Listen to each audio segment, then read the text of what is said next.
everybody. It has recently come to my attention that there are still a ton of resellers that are just very, very confused on eBay shipping. I totally get it. eBay shipping can be super confusing. It's not that anything is very difficult, it's just that there's a lot of moving parts and understanding how they all work together. A while ago, meaning maybe definitely like over a year ago, I made a very detailed, long, but very detailed video on eBay shipping. So if you haven't already watched that video, I will link it above. I would definitely recommend watching that video first and then coming back to this video because I go in depth about how to tell the difference between first class and priority mail, as well as the differences in boxes, and kind of explain it a little better. In today's video, I wanted to just really quickly go over some things, and then I hope with repetition, hearing things so many times, and then having a visual here on my computer as I ship items out, that it'll start to make a lot more sense. So first things first, one reason I think a lot of people get confused is because they don't understand that when you make the listing, you tell eBay what you're going to charge the buyer for shipping. Regardless of what you're actually going to ship it in, you tell eBay, I am going to charge the buyer this much, this is how much it weighs, this is how big the packaging is, and whether you're right or wrong, eBay will charge the buyer based on what you tell them. And then when the buyer actually purchases the item, they pay that cost that was factored in during your listing. So each individual listing gets assigned what you're going to charge the buyer for shipping and how you intend on sending it. On the other side of that, when the buyer actually purchases that, that is completely separate from when you go to ship the item. So even though you might have charged the buyer priority mail shipping or first class shipping, or you said it was going to go in this box or this envelope, regardless of what you said, you can choose to put it in anything when you ship. What you want to try to do, what is best for the buyer and best for you, is to make those things be the same.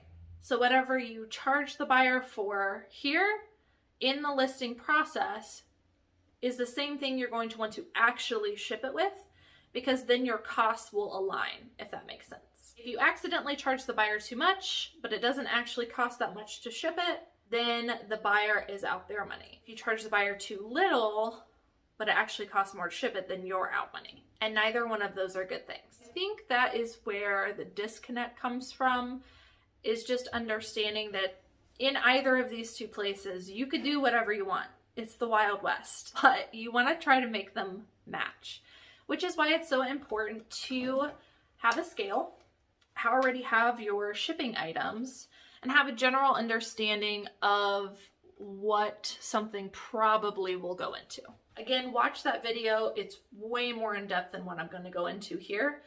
But essentially, I ship with strictly USPS, that is the United States Postal Service, and I am always shipping either first class or priority mail. First class is going to be anything 1 pound or less. I'm not going to get into complicated details, but I'm going to be assuming that you are printing the shipping label through eBay off of your computer. Okay, I'm going to assume that, because if you're not, this number might change.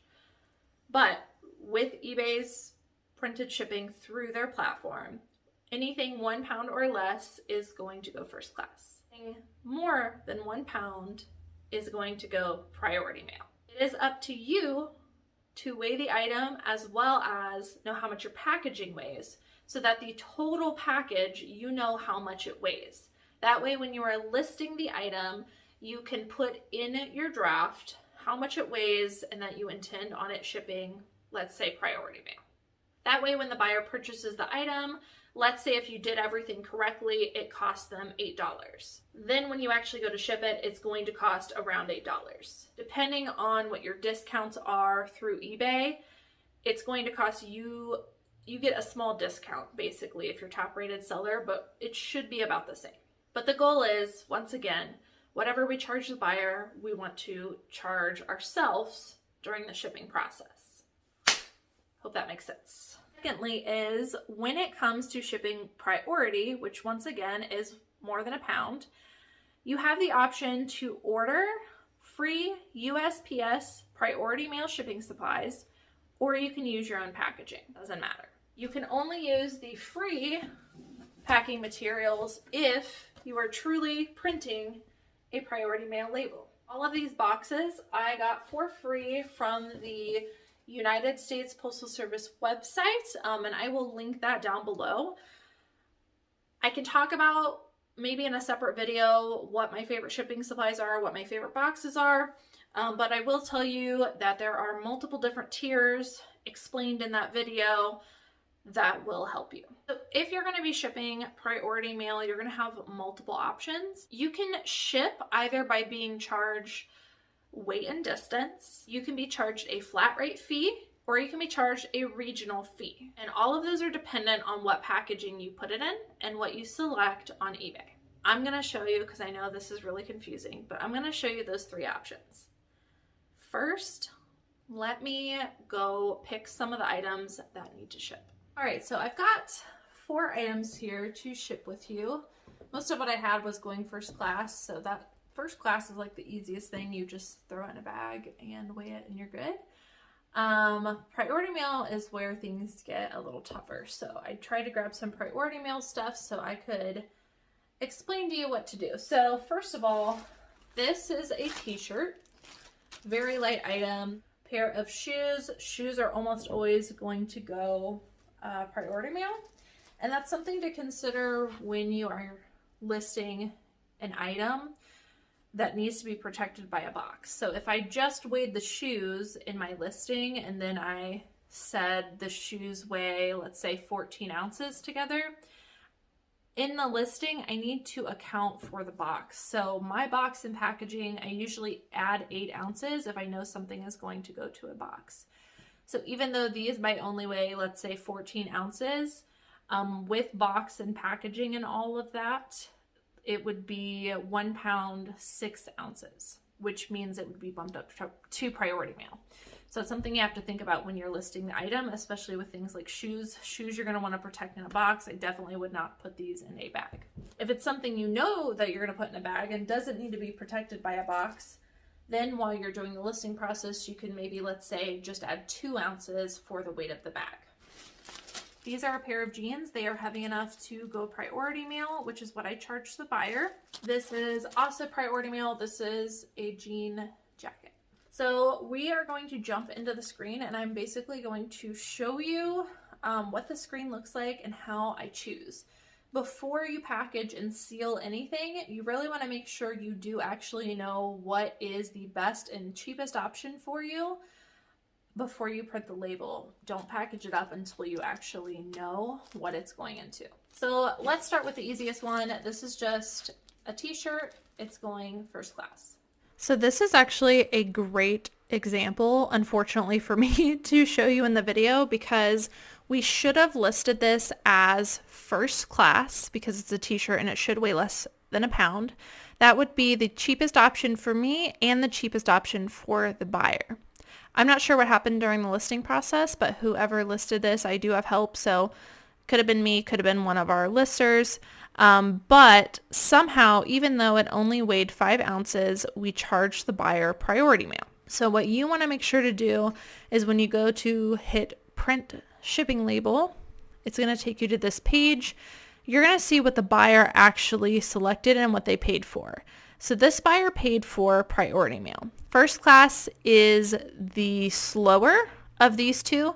So it's okay to bump somebody up to priority mail, but it's not okay to downgrade them to first class. And therefore, if somebody chose priority mail and they paid that amount for priority mail, we have to give them priority mail. As you can see, your shipping information from the draft comes over here, but you still get to choose what you're actually going to ship it with.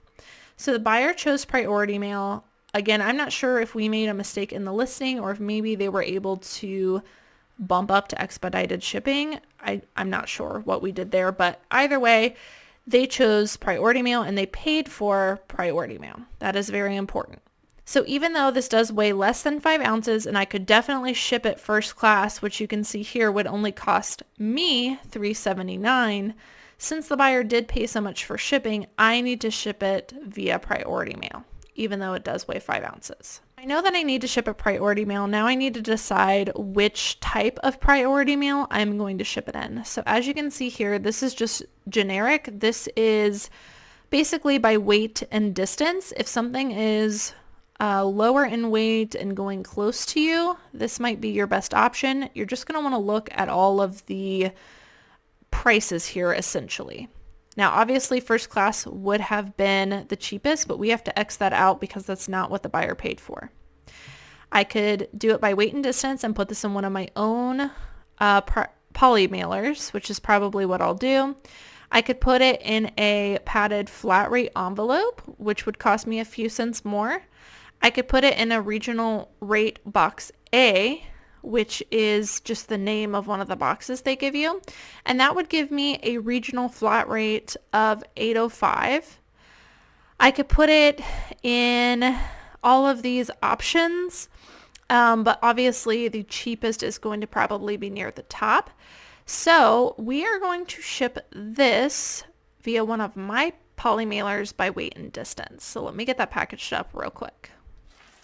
And this is why it's so important to check your screen before you actually package it and get ready to go. I chose to ship by weight and distance. I need to make sure to put it in packaging that is by weight and distance. A poly mailer, just a generic poly mailer, one that you buy, one that you get free from eBay, those, or just like an old Amazon box. Your own packaging is totally fine for anything going weight and distance. Also, the free shipping supplies by USPS also have their own that also ship by weight and distance. Like the shoebox, which we'll probably talk about here in a little bit when we go to ship the Danskos. For now, the best option, the thing that will fit the best and weigh the least, is this poly mailer. I'm not worried about a t-shirt getting destroyed, so bag is a good way to go. So fully packaged, I'm gonna weigh. So it weighs 5.4 ounces, but we always have to round up, so I need to put in there 6 ounces. Okay, so as you can see, even though I put 5 ounces in the draft, it actually weighs 6 ounces, so that's a small miscalculation on our part. So we're gonna have to change that. And then dimensions of the bag are correct. I'm choosing to ship by weight and distance priority mail, and I am going to purchase the shipping label.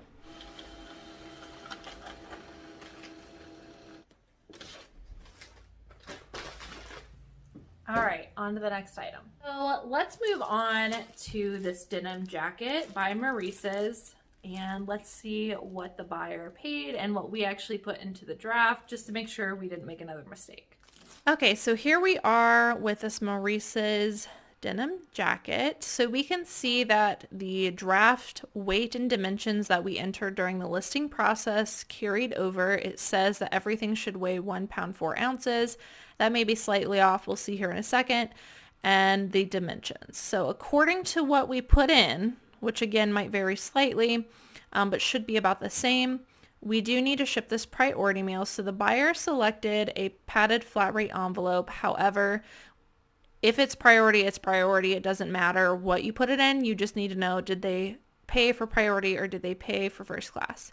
So in this case, they got priority, but we can change what kind of packaging. So if I ship in a padded flat rate envelope, which is most of the time what we end up doing, it will cost us $8.49. If we put it in a priority flat rate envelope, not padded, which by the way, it won't fit, so this is not an option for me, but if I could fit it, it would only cost me $7.91. And then so if we compare all the other services, you'll see that first class isn't even an option because we told it weighs more than a pound. There's legal envelopes. This right here is how much it would cost if we put it in our own packaging or by weight and distance packaging. It would cost us $9.32. That is almost $1 more than the padded, so that's not going to be our option.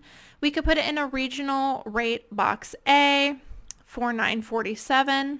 We could put it in a regional box B for $12.72. We could put it in a medium flat rate box for $14.07. And as you continue going down, you'll see the price start to go up. So you want to try to stick to kind of what's up here. So in this case, if calculations are correct, we should be doing a padded flat rate envelope. If after I put it in this padded flat rate envelope, it weighs a little bit more than this, we can definitely change the weight. But a flat rate is up to 70 pounds, so it doesn't really matter if I change it or not, but it's always a good practice after you've actually weighed everything before you purchase to adjust your weight, even if it's just an ounce or two off. Now, just to show you the different options that I can put this in, let me go grab some of those boxes. So this is a regional A. That was one of the options we mentioned. This is going to cost me, I don't remember what it was, like $9 to $10. So even though this would fit in here, that isn't my cheapest option, so I'm not going to choose this box. I could put it in a by weight and distance packaging, which is like this shoebox here, which was, as we mentioned, almost $1 more than the padded flat rate. These are the flat rate envelopes that are not padded, but they're just made out of cardboard. So fitting anything like that in here, even though I can fit it in, trying to close this and get it to the buyer without this ripping is a no for me. Some people like to squish it in there just to save the extra buck. My buyer already paid for enough for the padded flat rate, so it doesn't bother me. And then this is the medium flat rate box that was going to cost us, where'd it go?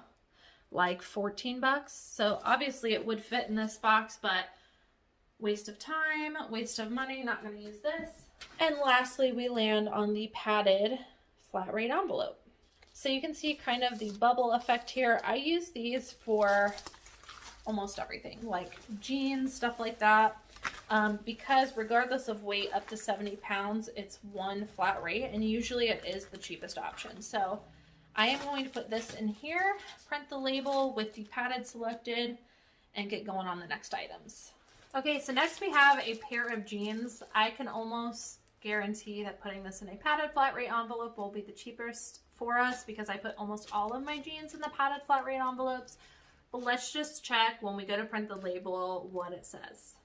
All right, so as we can see, we estimate that it weighs 1 pound 5 ounces. The buyer did pay for priority mail. That's kind of a no-brainer, although some jeans do go first class.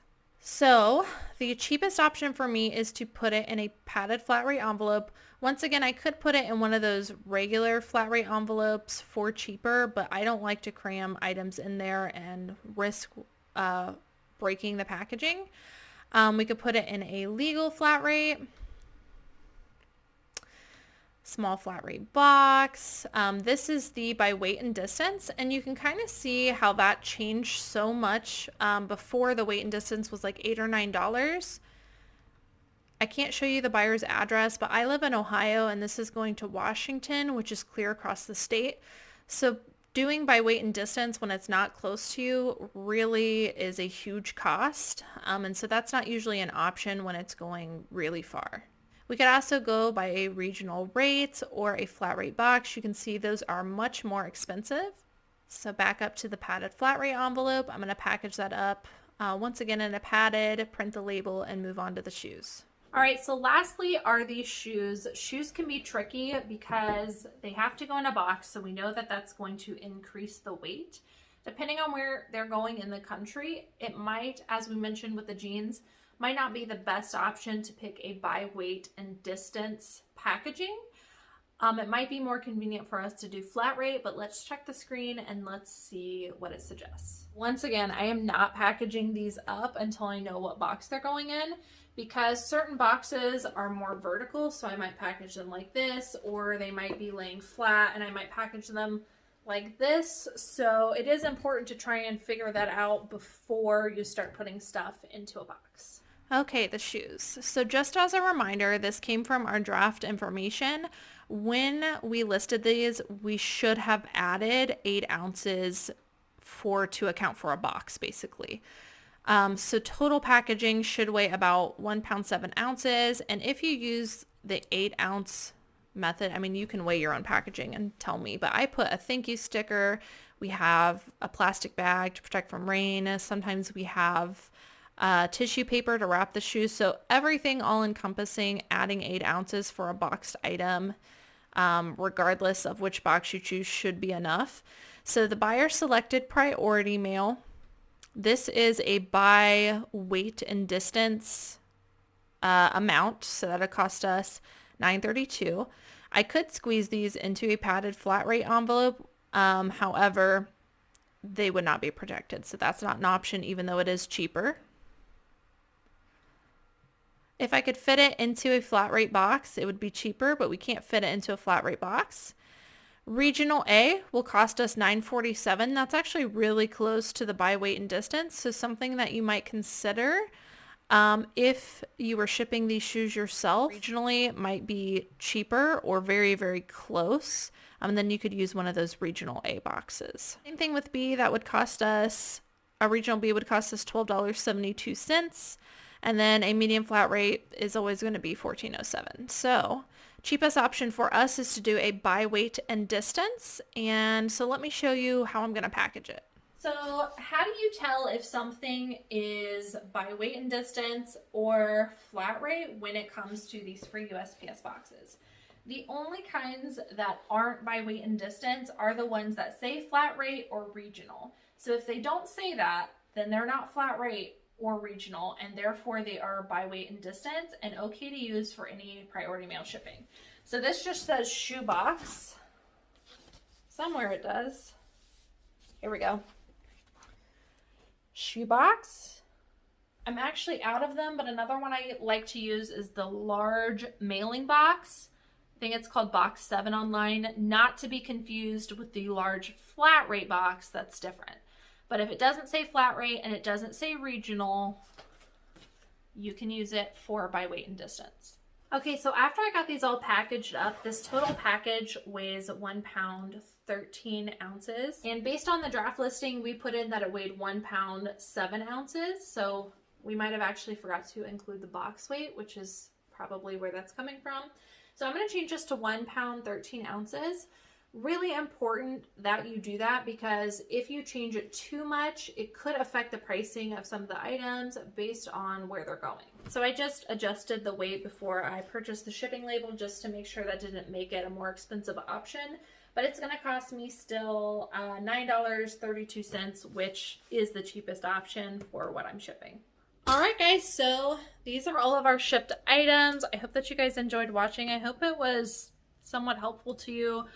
I know that it could be super confusing. The best advice I can give you is to just get in there, get your feet wet, just try it. You're gonna make mistakes. You're gonna overcharge a buyer. You're going to overcharge yourself for shipping. It happens. It'll all even out in the end. And once you get good at it, you'll learn how to actually save when you're shipping. If you like this kind of content, make sure and drop me a comment down below. Let me know that you like this video and I can do more of the slower paced ship on eBay with me. I do have a playlist of ship with me videos. I haven't done one in a while, actually. This is the first one in a while. But if you're interested in seeing kind of how I package on a faster scale, it'll be links up here. Thank you guys so much for watching, and I'll see you in the next video.